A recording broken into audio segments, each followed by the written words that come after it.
स्वागत है झारखंड की फटाफट ताज़ा बड़ी खबरों में। पहली बड़ी खबर, झारखंड में 25 अक्टूबर को बारिश के आसार, 26 अक्टूबर को भी छाए रहेंगे बादल। झारखंड में मौसम विभाग के अनुसार 25 अक्टूबर को बारिश हो सकती है, वहीं 26 अक्टूबर को भी बादल छाए रहेंगे।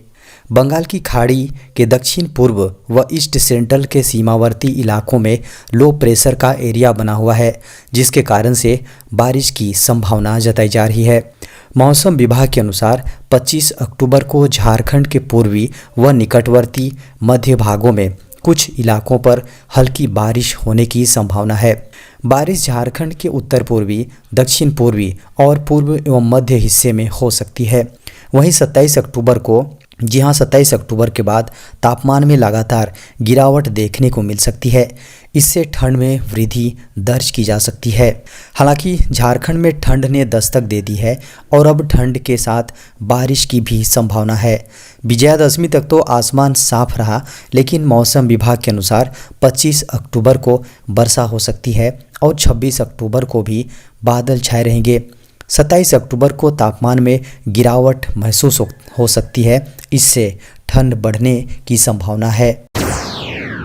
झारखंड स्थापना दिवस के मौके पर नई योजनाएं लाएगी हेमंत सरकार। झारखंड में 15 नवंबर को स्थापना दिवस के अवसर पर मुख्यमंत्री हेमंत सोरेन झारखंड की जनता को कई सौगात देंगे। इस दिन से आपकी सरकार आपके द्वार कार्यक्रम का तीसरा चरण शुरू होगा। इस अभियान के तहत लोगों से विभिन्न योजनाओं और सेवाओं का आवेदन लिया जाएगा और निर्धारित समय में उसे पूरा भी किया जाएगा। स्थापना दिवस को लेकर सरकार ने अभी से ही तैयारियां शुरू कर दी है। मीडिया की खबरों को माने तो झारखंड के स्थापना दिवस यानी 15 नवंबर के अवसर पर ही रांची स्मार्ट सिटी परिसर में अपोलो मल्टी सुपर स्पेशलिटी अस्पताल का शिलान्यास किया जाएगा। यह हॉस्पिटल 250 बेड का होगा। प्रथम चरण में यहां ओपीडी की शुरुआत की जाएगी। अजीम प्रेमजी यूनिवर्सिटी का तोहफा भी दिया जाएगा। झारखंड के गरीब जरूरतमंद लोगों के लिए अबुआ आवास योजना की सौगात झारखंड स्तर पर की जाएगी। इस योजना के तहत गरीबों को 3 कमरे का मकान दिया जाएगा। वहीं लगभग 16,320 करोड़ से अधिक की इस योजना से लगभग 8 लाख लोगों को पक्के मकान राज्य सरकार अपने मद से उपलब्ध करवाएगी। इसके लिए हेमंत सरकार की ओर से चलाई जा रही जन कल्याणकारी योजनाओं की प्रदर्शनी भी लगाई जाएगी। मुख्यमंत्री राज्य के स्थापना दिवस से पहले 1 नवंबर से राज्य स्तर पर भूमिहीन आदिवासियों को वन पट्टा देने के लिए अबुआ वीर दिशोम अभियान 2023 शुरू करेंगे। इसके लिए ग्राम स्तर पर वनाधिकार समिति का पुनर्गठन सुनिश्चित किया जा रहा है। दुर्गा की प्रतिमा विसर्जन के लिए जा रहे लोगों पर ट्रक पलटा, हादसे में 2 लोगों की मौत। झारखंड के स्वास्थ्य मंत्री बन्ना गुप्ता ने बताया कि मंगलवार शाम जमशेदपुर में देवी दुर्गा की प्रतिमा के विसर्जन के लिए शोभा यात्रा में शामिल लोगों पर एक ट्रक पलट गया, जिससे 2 व्यक्तियों की मौत हो गई और 4 अन्य घायल हो गए। यह घटना बिष्टुपुर थाना अंतर्गत बोधनवाला घाट पर उस समय हुई जब ट्रक ढलान पर था। स्वास्थ्य मंत्री ने अस्पताल का दौरा करने के बाद जारी एक बयान में कहा कि टाटा मेन अस्पताल में 2 लोगों की मौत हो गई, 4 अन्य घायलों का उपचार किया जा रहा है। घायलों में 2 की हालत गंभीर बताई जा रही है। खबरों को माने तो यह घटना में हताहत हुए लोगों बागबेड़ा इलाके में कीताडी पूजा समिति के सदस्य थे। वे सभी विसर्जन की शोभा यात्रा में शामिल हुए थे। मुख्यमंत्री हेमंत सोरेन ने प्रतिमा विसर्जन के दौरान 2 लोगों की मौत हो जाने पर शोक व्यक्त किया और घायलों के जल्द ठीक होने की कामना की। झारखंड में सिख दंगा प्रभावितों को 39 साल बाद मिलेगा मुआवजा। 1984 में तत्कालीन प्रधानमंत्री इंदिरा गांधी की हत्या के बाद झारखंड में हुए सिख विरोधी दंगों के 41 पीड़ितों को 39 साल के बाद मुआवजे के भुगतान की प्रक्रिया जल्द शुरू होगी। इस दंगे के प्रभावितों के मुआवजे से जुड़े दावों की जांच के लिए गठित जस्टिस डीपी सिंह कमीशन की अनुशंसा के अनुसार झारखंड सरकार ने राशि जारी कर दी है। खबरों को माने तो राज्य के 4 जिलों रांची, बोकारो, रामगढ़ और पलामू में दंगा प्रभावितों के लिए 1,85,31,483 रुपये की राशि का आवंटन किया गया है। इनमें सबसे ज़्यादा 24 दंगा पीड़ित बोकारो जिले के हैं, जिनके बीच 1,20,00,000 के मुआवजे का वितरण किया जाएगा। इसी तरह पलामू के 10 पीड़ितों के बीच 17,88,000, राजधानी रांची में 6 लोगों के बीच 11,39,000 और रामगढ़ में एक प्रभावित को 36 लाख रुपए की राशि दी जाएगी। राज्य सरकार के गृह विभाग ने अकाउंटेंट जनरल और संबंधित जिलों के डीसी को पत्र लिखकर राशि के आवंटन की जानकारी दी है। उल्लेखनीय है कि झारखंड उच्च न्यायालय के आदेश पर वर्ष 2015 में सिख दंगा प्रभावितों के मुआवजे के निर्धारण के लिए रिटायर्ड जस्टिस डीपी सिंह की अध्यक्षता में 1 मेंबर कमीशन का गठन किया गया था। आधार की तरह छात्रों का होगा आधार कार्ड। देश भर के छात्रों के लिए आधार कार्ड की तरह आधार कार्ड बनवाना अनिवार्य होगा, जो छात्र की पहचान होगी। यह आधार की तरह ही 12 डिजिट वाला नंबर होगा, जो नामांकन लेते ही जारी हो जाएगा। केंद्रीय शिक्षा मंत्रालय की ओर से जारी निर्देशों के अनुसार देश भर में लगभग 30 करोड़ छात्रों के लिए यह कार्ड बनवाना अनिवार्य होगा। 1 करोड़ से अधिक छात्र रजिस्ट्रेशन करा चुके हैं, बाकी छात्र भी रजिस्ट्रेशन करा लें। इस कार्ड से आधार कार्ड की तरह बच्चे की एजुकेशन और करियर से जुड़ी जानकारियां अटैच होंगी। Automated permanent academic account registry student का नाम, पता, birth date, photo, education loan, scholarship, sports activity, award आदि जानकारियां कार्ड से जुड़ेंगी। अगर विद्यालय बदल जाएगा तो आधार कार्ड नंबर वही रहेगा। डाटा पूरी तरह गोपनीय रहेगा। इससे एक बेनिफिट ये होगा कि 18 साल का होने पर छात्रों का नाम खुद मतदाता पहचान पत्र के लिए रजिस्टर हो जाएगा।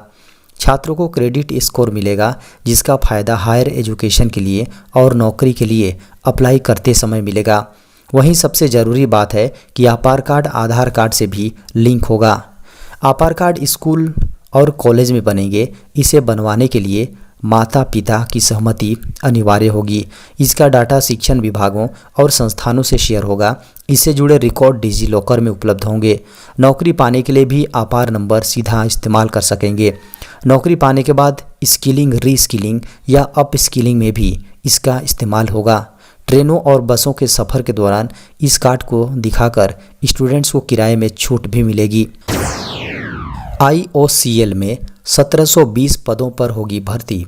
इंडियन ऑयल कॉरपोरेशन लिमिटेड यानी IOCL Indian oil corporation limited ने तकनीशियन अप्रेंटिस और ट्रेड अप्रेंटिस पदों की भर्ती के लिए रोजगार अधिसूचना 21-27 अक्टूबर 2023 जारी की है। इस भर्ती प्रक्रिया के माध्यम से IOCL में कुल 1720 खाली पदों को भरा जाना है। IOCL भर्ती 2023 के लिए रजिस्ट्रेशन 21 अक्टूबर से शुरू हो गया है। उम्मीदवार अपना ऑनलाइन आवेदन 20 नवंबर 2023 तक जमा कर सकते हैं। योग्य और इच्छुक उम्मीदवार IOCL अप्रेंटिस भर्ती 2023 के लिए आधिकारिक वेबसाइट iocl.com के माध्यम से आवेदन कर सकते हैं।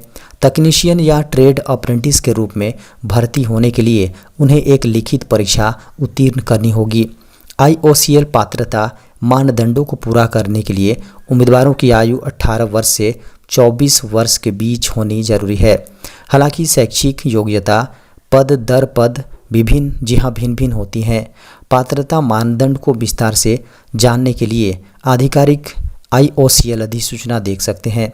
बता दें कि IOCL apprentice apply online link आधिकारिक वेबसाइट पर एक्टिव कर दिया गया है। आवेदन पत्र जमा करने की अंतिम तिथि 20 नवंबर 2023 है।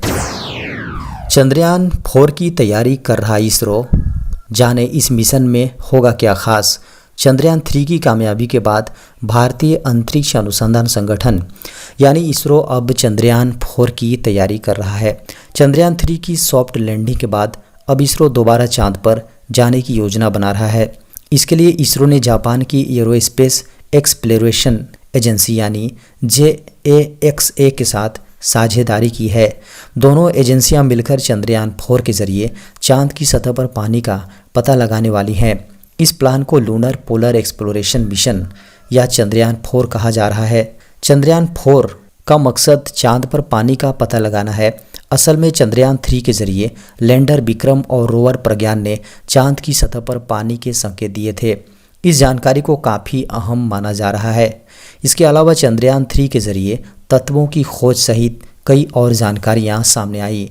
JAXA के अनुसार लूपेक्स चांद की सतह पर पानी सहित दूसरे संसाधनों की खोज करेगा। इसके अलावा यह चांद की सतह पर घूमने के बारे में भी पता लगाएगा। चंद्रयान 4 की तैयारी भारत और जापान मिलकर कर रहे हैं। इसमें JAXA ने लूनर रोवर की जिम्मेदारी ली है, वहीं इसरो इसका लैंडर तैयार कर रहा है। लैंडर ही रोवर को लेकर जाएगा। ऐसे में दोनों देश चंद्रयान 4 की सफलता में महत्वपूर्ण भूमिका निभाएंगे। खबरों को माने तो चंद्रयान 4 में यूरोपियन स्पेस एजेंसी यानी ESA और नेशनल एरोनॉटिक्स स्पेस एडमिनिस्ट्रेशन यानी नासा द्वारा तैयार किए गए कुछ उपकरणों का भी इस्तेमाल किया जाएगा। सरकार सख्त, दावा, ऑनलाइन गेमिंग कंपनियों को भेजा गया 1 लाख करोड़ रुपए का नोटिस। ऑनलाइन गेमिंग कंपनियों को भारत के GST अधिकारियों की ओर से अब तक 1 लाख करोड़ रुपए का नोटिस भेजा गया है। खबरों को माने तो यह दावा किया गया है। एक अधिकारी ने हालांकि कहा कि 1 अक्टूबर के बाद से भारत में रजिस्ट्रेशन कराने वाली विदेशी गेमिंग कंपनियों का अभी तक कोई आंकड़ा उपलब्ध नहीं है। सरकार ने GST कानून में संशोधन करते हुए विदेशी ऑनलाइन गेमिंग कंपनियों के लिए 1 अक्टूबर से भारत में पंजीकरण कराना अनिवार्य कर दिया है। GST परिषद ने अगस्त में स्पष्ट किया था कि ऑनलाइन गेमिंग प्लेटफॉर्म पर लगाए गए दावों के पूरे मूल्य पर 28% माल एवं सेवा कर लगाया जाएगा। कहा गया है कि ऑनलाइन गेमिंग कंपनियों को GST अधिकारियों ने अब तक लगभग 1 लाख करोड़ रुपए के नोटिस दिए हैं। ड्रीम 11 जैसे ऑनलाइन गेमिंग और डेल्टा कॉर्प जैसे कैसीनो ऑपरेटर को करों के कथित कम भुगतान के लिए पिछले महीने GST अधिकारियों की ओर से कारण बताओ नोटिस मिला है। पिछले साल सितंबर में 21,000 करोड़ रुपए की कथित GST चोरी के लिए गेम्स क्राफ्ट को भी कारण बताओ नोटिस भेजा गया था।